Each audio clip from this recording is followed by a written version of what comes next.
what I'm about to tell you is something maybe Google don't tell you. Mr. Joseph Tan, lots of praises of you. And at this juncture, he told us that he was emigrating. Inche Arif then was his sterling reserve, and together with Mr. Lo Siu Chang, had been handpicked for the succession planning for the firm of Joseph Tan and Tan, Kuala Lumpur.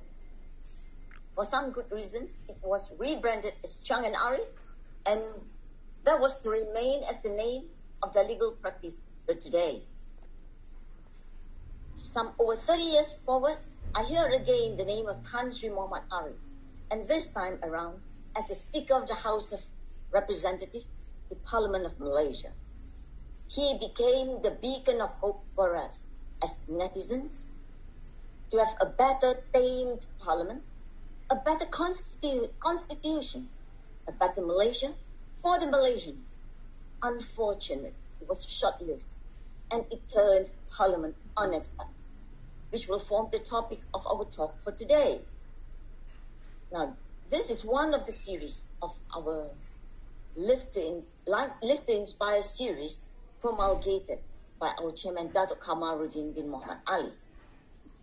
These talks have been going on for the last few months, and the first of which was a talk by Tun Hanif Omar, our former Inspector General of Police, who happened to be the BGAM's past president. He spoke much about the days as IGP of a young Malaysia. He was followed by the talk, some lunch hosted by Tunku Razali Hamzah at his residence. Tan Sri Nazir Razak was our third speaker, while the fourth speaker was Dr. John Chan of CVS Hospital with a talk entitled Evolution of Heart Disease Treatment in the 21st Century. Miss Joanne Yeo stole the limelight with music to your ears. And today we present to you Parliament Unexpected by Tan Sri Arif. Datuk Kamaruddin. Assalamualaikum and a very good morning. Let us enjoy the show. Okay. Thank you, Dato. To spar another. It was our president's idea that we needed a lawyer of some equal standing as a moderator to face another famous lawyer. And this will bring our talk to greater heights. May I now welcome Mr. Stephen Fang E. Bain. A young man of 59. Can I introduce you, Mr. Stephen Fang? Thank you. 59, by training a lawyer, graduated from the University of Oxford with a Masters of Arts subsequently in Jurisprudence in 1991. He was called to the Bar of England and Wales at Lincoln's Inn in 1987, the High Court of Malaya in 1988, and the Supreme Court of Singapore in 1982. He's the Managing Director of the Legal Practice of Kamaruddin and Partners and has lots of other credentials, which I think does not need to be mentioned at this current moment. He was formerly the BGAM Deputy President and was co-opted back to the current BGAM Executive Committee and a member of the Malaysian Crime Prevention Foundation. You just don't floor me. Actually, we as we were talking to Tan Sri, we realized that we were in one court case together. Actually, our team. Okay, basically it's a team of lawyers. My team was acting for Lim Keng Yeh, the late Tun Lim Keng Yeh, President of Gerakan, and Tan Sri Arif was then acting for Joseph Chong. Yes, the big fight. Yeah. So we somehow we are now on the same platform, but more diplomatic. You know, your book, the title of your book is incredible because many things are unexpected. Who would expect that we have 3 prime ministers in such a short time? And who would expect even a prime minister from UMNO who was voted out in GE14 to even come back? Yeah, I think to some extent, the title unexpected extends more than Parliament. Okay? Chance. What it is Parliament unexpected, or even any other topics that are related. Okay? So now, so please, Tan Sri, your turn. Yeah. Okay, thank you, Tivim. Now, first of all, I'll have to do the customary things, like thanking the organizers of VGM for inviting me to participate in the Zoom forum. I wish COVID was over and done with, so that we can physically meet. But Zoom is just as good. Thank you, Ms. Dolly, for those very kind words. And Thrang, sadly, Joseph Tan passed away, I think, a few years ago. Yeah, he was my first partner, so to say. And the firm subsequently became Chiang and Arif, and now, of course, it's expanded with the merger with Chui and Company. So now it's Chui and Company plus Chiang and Arif, or in short, CCA. It's a mouthful. But so we shortened it to CCA. Used to be CNA. So it used to be the butt of many jokes, CNA, the department store in London, if you know. Now, and thank you, Dr. Kamar, for inviting me as president of BIGAM, and of course, Mr. Chow, both of whom have got a splendid background. Again, brings me back to my days in London. Actually, I spent about 8 years in London, in total. A long time, took away my youth. But it was great. Those times were great. Late 60s, early 70s, and ending with the 80s. Tumultuous times. Unexpected. Yeah. My co-author, Lutfi Hakim, and I took a long time, in deciding what should be the proper title of the book. One title which came to my mind was Points of Disorder. It sounded good, but not that good. And of course, the other one was Disorder in the House. Again, shades of disorder and anarchy and nasty things. So we say, why don't we choose Parliament Unexpected? It's kind of a neutral topic, and I think it encapsulates the content of the book, which is a book that I have written upon the promptings of friends to document a critical period in my mind of our parliamentary history. I hope it's not going to be repeated again, but I had to document that period for historical record, perhaps, and also to defend myself in a way, because I got criticized, I got praised on a number of decisions. That's what we call it. But when Perikatan Nasional came in after Sheraton Move, Tango, or whatever, they did away with it. So now bills will be referred to something ad hoc. Okay. You mentioned about the quality of the people on the committee. Okay, and that's why during our talk with Tan Sri Nazir Razak, of course, this is just talk and is further away from our constitution. Is the idea of an elected prime minister. The whole, it all came about because we know that with a very loose coalition, it doesn't matter from which side the prime minister is going to come from. As long as you upset a group of 5 or more, that's all. And the whole government could collapse. Okay, it can happen to both sides. people say, maybe we should have an elected prime minister. What do you think? Because then the elected prime minister can select the best. Okay, now that's how it relates to. Okay, I have to select the best in order to make sure that we get the best of the country to participate. Yeah, that's it, please. Yes. We can have that system if we abandon this current system. And it's not quite the Westminster style of government. Yeah. It is an idea I think we should think about. There are pros and cons to it. Indonesia has that system, but the president doesn't sit in the Legislative Assembly. So there is no direct control. And of course, the president of Indonesia is free to choose his cabinet colleagues from all across. It's not limited to just members of the legislature.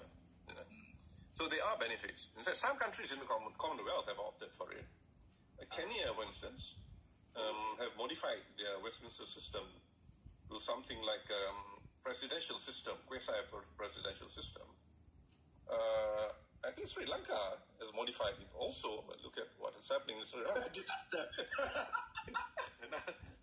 Sadly, I was in Sri Lanka about a bit more than 3 years back, and the country was booming. And that shows how things can turn so rapidly. That's why we also have to be very careful and learn from the mistakes of others, and stem the tide before it engulfs us. Back to that issue of Prime Minister to be elected, but I think it is a bit too premature to think at this moment. There will still be that element of politicking. We have this entire generation who are breeding that has been fed so deep. That's where they get their influence from. So if you change to direct election, I don't know what form it will take. But whatever it is something to think about. Same thing, they talk about Dazir Razak, and he and his particular group are also thinking of, People's Assembly sort of idea. Yes, yeah, correct. Which is good. I think I fully support this idea of People's Assembly to have another level of checking mechanism on Parliament. It's like monopolies and antitrust. You want to have a monopoly, in this case, monopoly over legislation. There's little control and people misbehave. But if you have shared monopoly, then we have another overarching body properly constituted under the Constitution. Then you see a balancing of Parliament and the interests of the citizens. I would think as between the elected Premier and this People's Assembly, I will put my money in the People's Assembly as a good improvement to the system. I think you should seriously think about it. I've been informed that the island has a good motto that we can look at. So we should be looking at it. We should, because for most of us who look from the outside, i.e. outside Parliament, we also, I'm quite sure you are aware that some people say, Parliament is just a rubber stamp of the current government. It is true, right? Particularly during the days when the government controlled 2/3 of Parliament. So I think it's good to have some even check and balances of that dynamics.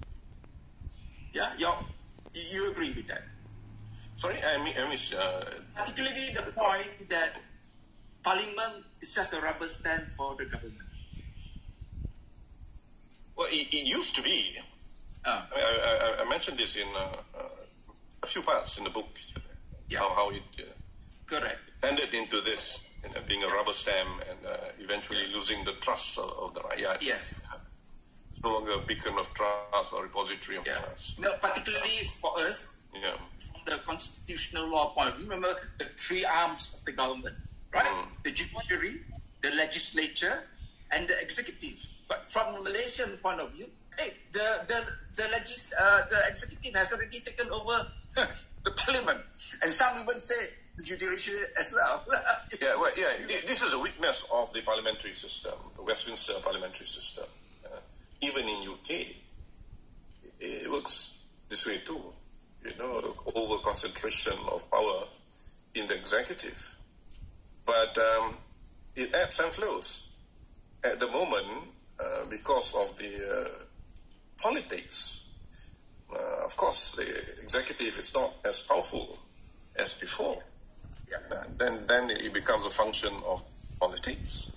But all said, I would tend to agree this is a weakness in the current system, the over-centralization of power in the executive. This is why we need to have people of honesty, of integrity, of competence to be our leaders. But if we don't, who are we to blame? They can grumble, but not. But we choose our leaders. So what is the answer to that? I don't know the answer. It's up to us.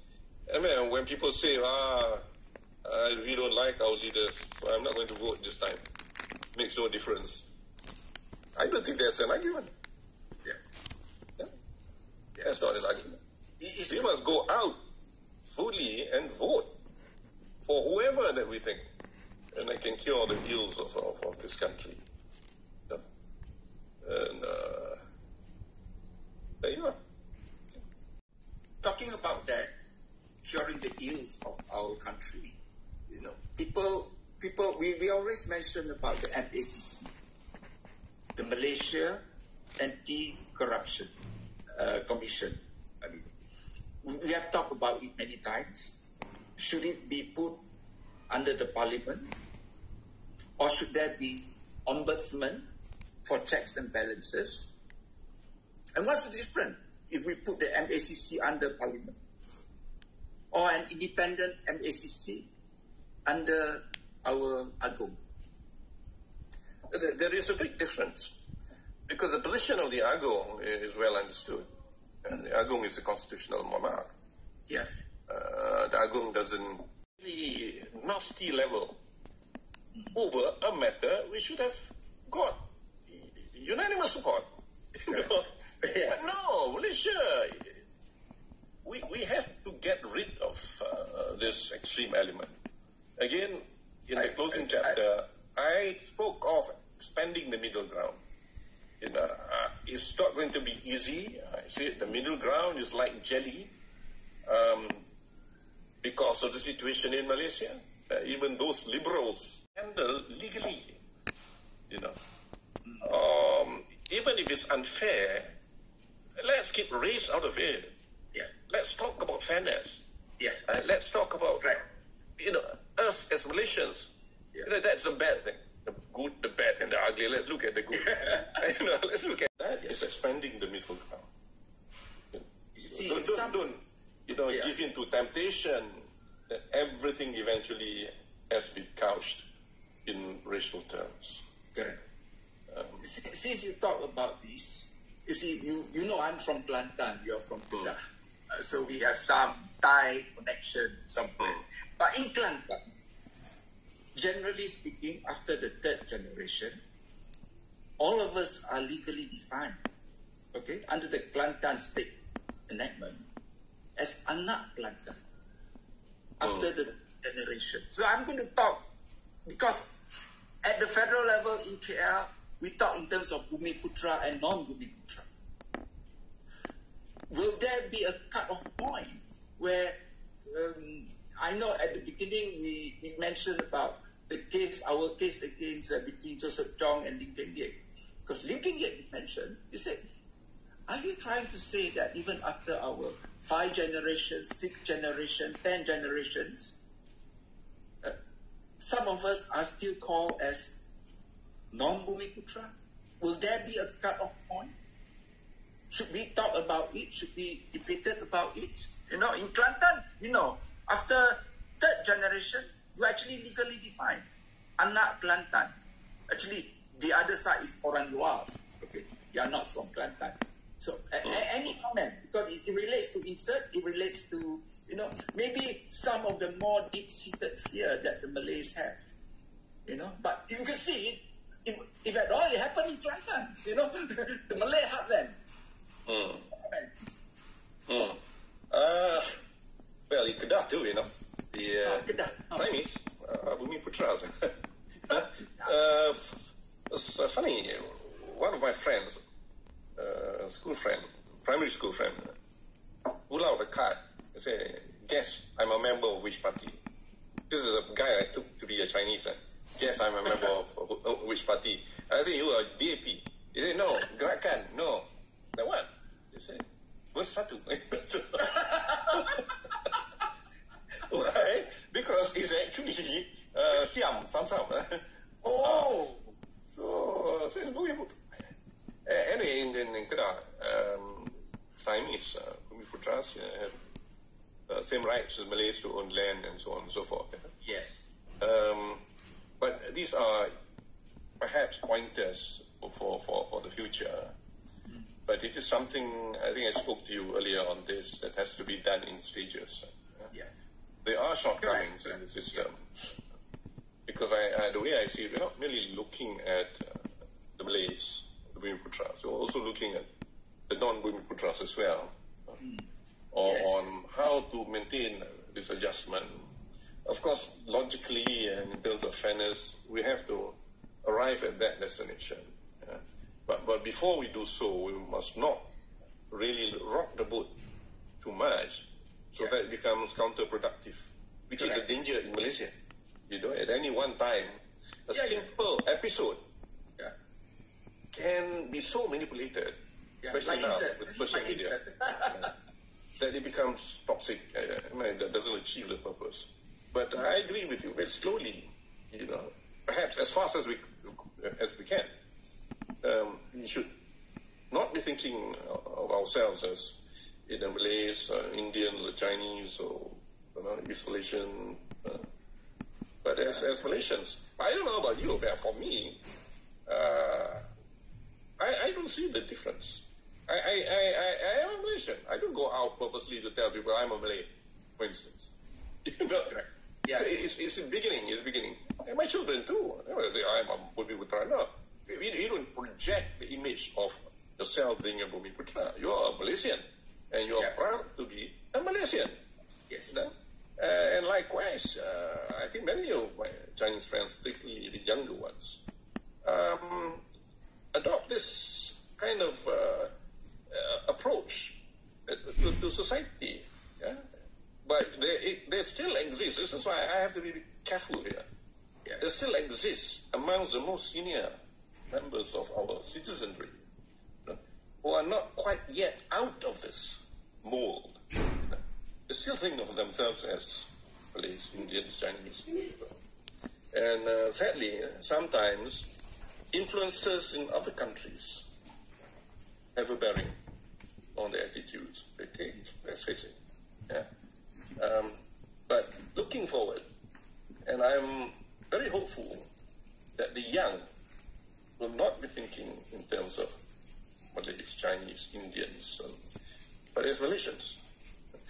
Just to give you some insight on what we were facing, just maybe 30 years back, I was one of the founder members of Parti Nasionalis Malaysia, 30 years or 40 years back.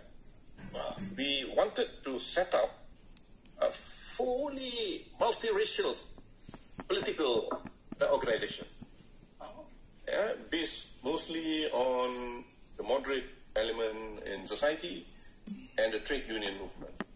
We had some success, some initial success. Many trade unionists were in favor.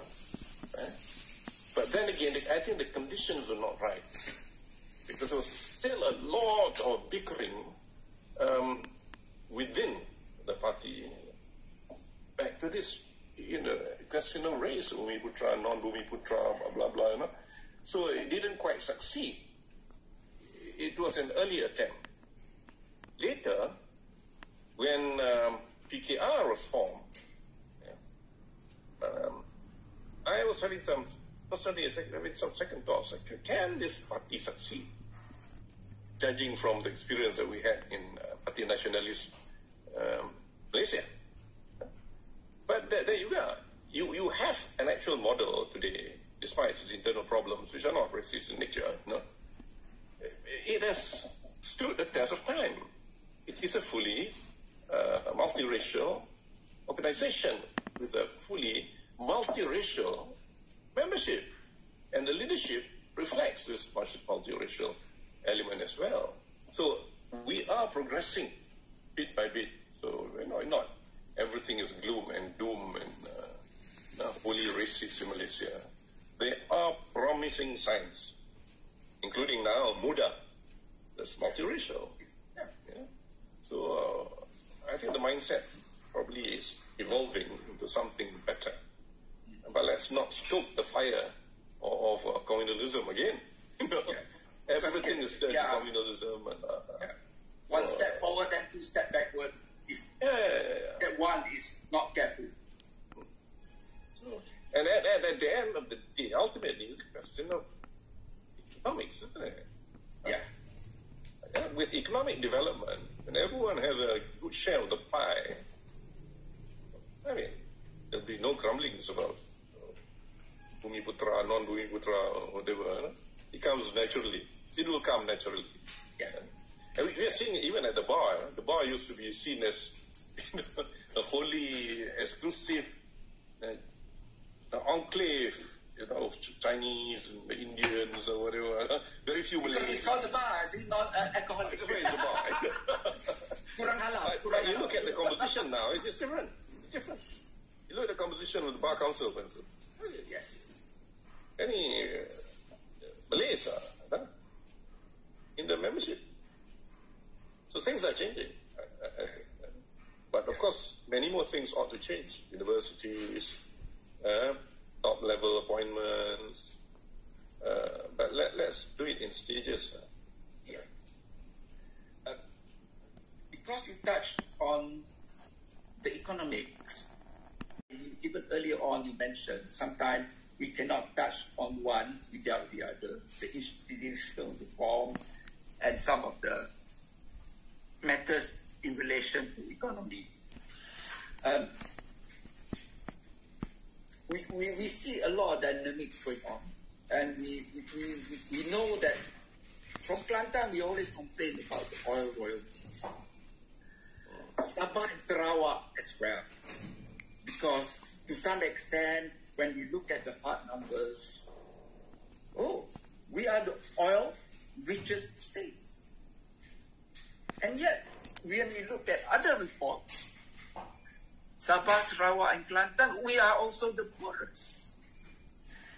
I know it also relates to the Parliamentary Accounts Committee, the Public Accounts Committee, and all of it. Because if the development, if the money do not come down properly, that itself will create such tension that you mentioned.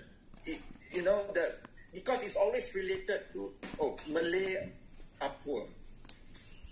I know also, you see, in the past, when we talk about poor or the project is not moving, it's because of access to banking. And I know they are all interrelated because access to banking for the smaller loans, say 5,000, 10,000, this is, I'm quite sure you know, in the corporate side, we refer them as what they call it, microcredit. They are all related because the majority that needed the microcredit are Malays, and it is a fact. That let's deal with it factually, and therefore, I know I can understand. In those days, without technology, we can't. Now we have fintech. So on and so forth. You could see that as far as the fintech is concerned, the cost remains the same. It's just a number, how many people that the computer has to handle. Do you feel that now there is at least some solution to that? Yeah, I know it's slightly out of our law, parliament, but they are interrelated. There are no choice. So, it is a question of political will again. NEP is a splendid idea. Yeah. But it floundered for lack of political will or fascination. Yeah. So if you talk about economic planning across racial lines, then we have to live up to it. There are poor Malays, just as there are poor Chinese. Correct. Yeah. And very poor Indians and Kadazans and Muruts and Ibans and Orang Ulus and so on. But you see, we still live in silos. I don't think there are many Indians or Chinese who have been to Gua Musang, for instance. Yeah, it's a fact of life. So, or Baling, or certain depressed areas in Kedah where you see the Malays who are very poor. Yeah. And likewise, I don't think there are that many Malays who have been into the poorest areas of the new villages and the inner cities to see how the Chinese poor live. Correct. Or the estates. So we live in our own comfort zone, and we talk in terms of high principles of equality, right? Without really appreciating what poverty is like across the races. I think until and unless we do, I don't think really we are going to achieve anything very much by way of leadership, by way of proper planning, and by way of having the proper political will. So it's just going to be empty talk and criticism and so on and so forth. That is why, again, we have to get our leaders elected properly.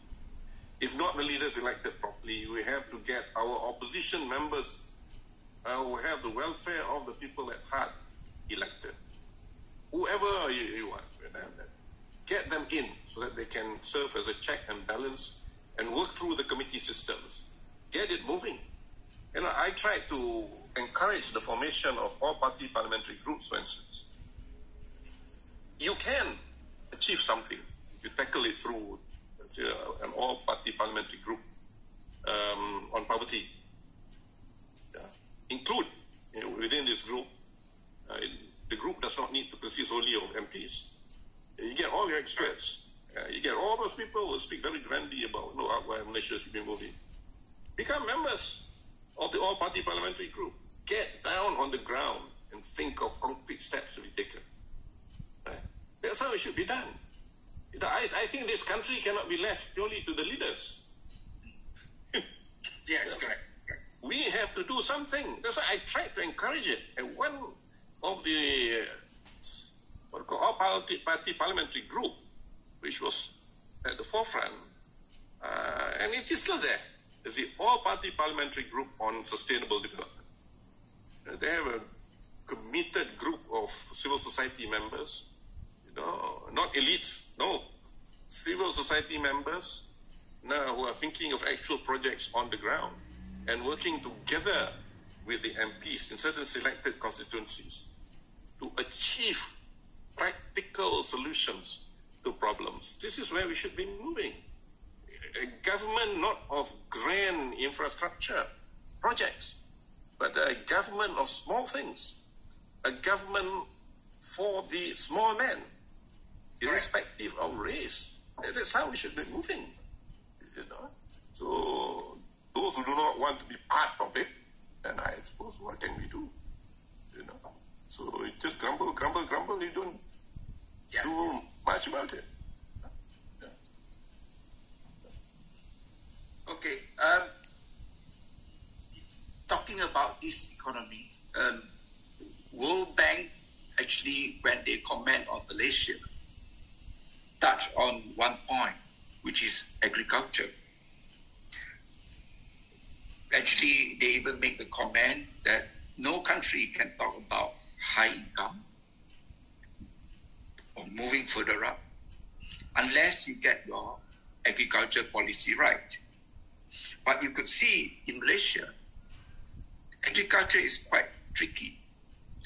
If you look at agriculture as, if I have to deal with the land, it's a state now. Okay, now you know already. It could be the opposition, it could be the federal government. Then we have to deal with all the various components, agencies in the MOA, Ministry of Agriculture. Then we have to deal with other federal departments. You need electricity, it's one department. You need water, irrigation is another department, so on and so forth. I know during Tan Sri Muhyiddin's time, he brought in the concept of that senior coordinating minister, because we do realize that we need some coordination among, otherwise we're going to hit. People always say that they've been passed, bureaucratic red tapes, they've been passed from one department to another and nothing gets done. And the most important is actually agriculture. Do you think the concept of that senior coordinating minister or any such concept, because we need coordination? I think to some extent you mentioned about that. Okay. Because that would be something new. In addition to the Parliamentary Select Committee, So what do you think of that concept, that senior coordinating minister? Yeah, but to expect something big from one person or several persons in cabinet may not be the most efficient way of doing it. So, but if you have a good person handling it, someone with expertise and vision and welfare of people at heart, I suppose things can be done. It can be said for the entire cabinet too. Yeah. It makes me think, why don't we emulate what Tun Razak did? I think everybody eventually refer to Tun Razak, yes. Ran development, economic development as would the general in the battle. Yeah. You remember those days? He would descend upon, he knew everything. Yeah. It was all there, only the development, whatever books, whatever they call red book, green book, whatever. So he would do surprise checks. Yeah. And the soil test. We wanted to build a superstructure. Yeah. But they knocked down the piling. I mean, that's a very apt comparison. But if given a bit more time, this I can tell you. I mean, perhaps I am biased, call it what you like. But I was there in the seat, and I was looking at the goings on and hearing all these comments even outside the Dewan. The opposition were all out to drag down the government. It was not as if Pakatan did not fulfill its promises. Let's be fair. Look at the record over 2 years. What Pakatan Harapan has done. Do a proper ticking of the columns. You cannot say that there were empty promises, or to use vernacular words they were using, anching, kencing, whatever everyone was kencing about. It was quite clearly an attempt to drag down the government. I heard it said directly, ini kerajaan satu penggal. It was said by them. So right from the start, it was a case of let's bring this government down because of this feeling that it's not Melayu enough, Islamic enough. So you're back to this raw narrative. I think it has to be said. I mean, with a forum like this, and everyone is mature enough, I think I ought to say it and tell it as it is. But that was what happened. That is why if you tie the dots together, you can see a sequence, a clear sequence. I said, the road. I said yes. Can you talk about that? I said, sure. I think it was a missed opportunity. Again, I devoted one entire chapter to it, plus copious quotations from the Hansard, you can see how toxic it was. But why should it be toxic? You know, it's true when you and I are lawyers, right? The most, I did international law, I think you must have done international law, and so many public international others in the room have done international law. You know what ICET is. You know, ICET is not something which is going to destroy Bumiputra rights. There are exceptions to it. It is a treaty that everyone else, except for a few who have first. And to the extent that someone can call the then, Minister of Foreign Affairs, attitude, toxic discussion.